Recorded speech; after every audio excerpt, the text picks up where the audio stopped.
കളിക്കവിളയിലെ ക്വാറിയുടമ ദീപുവിന്റെ കൊലപാതകത്തിൽ കൂടുതൽ പ്രതികളില്ല. കൊലപാതകം നടത്തിയത് ഒന്നാം പ്രതി അമ്പിളി ഒറ്റയ്ക്ക്. അറസ്റ്റിലായ സുനിൽകുമാറും പ്രദീപ് ചന്ദ്രനും കൃത്യത്തിൽ നേരിട്ട് പങ്കില്ലെന്നും പോലീസിന്റെ കണ്ടെത്തൽ. നിർണായക തെളിവുകൾ പോലീസിന് ലഭിച്ചിട്ടുണ്ട്.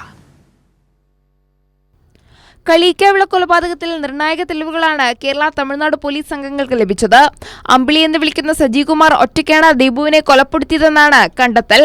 കൊലപാതക സമയം അമ്പിളി മാത്രമാണ് ദീപുവിനൊപ്പം ഉണ്ടായിരുന്നത്.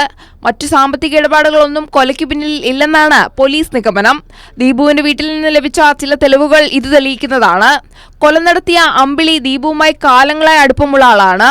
കൊലപാതകം നടന്ന സമയം ദീപുവിന്റെ കാറിലുണ്ടായിരുന്ന പണം അമ്പിളിയുടെ വീട്ടിൽ നിന്നും പോലീസ് കണ്ടെത്തിയിരുന്നു.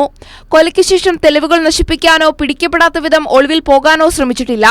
നിരവധി ക്രിമിനൽ കേസുകളിൽ പ്രതിയായിരുന്ന അമ്പിളിയുടെ ഈ കേസിലെ പെരുമാറ്റം പിടിക്കപ്പെടണമെന്ന താൽപര്യത്തോടെയായിരുന്നു. അറസ്റ്റിലായ സുനിൽകുമാറാണ് അമ്പിളിക്ക് സർജിക്കൽ ഉപകരണങ്ങൾ നൽകിയത്. കൊലപാതകവുമായി മറ്റു ബന്ധമൊന്നും സുനിൽകുമാറിനുള്ളതായി തെളിവുകൾ ലഭിച്ചിട്ടില്ല.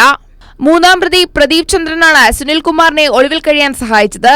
ഇതാണ് കേസിൽ ഇരുവരും പ്രതിയാകാൻ കാരണം. നിലവിൽ മറ്റാർക്കും കേസിൽ ബന്ധമില്ല എന്നാണ് പോലീസ് അനുമാനം. കൈരളി ന്യൂസ്, തിരുവനന്തപുരം.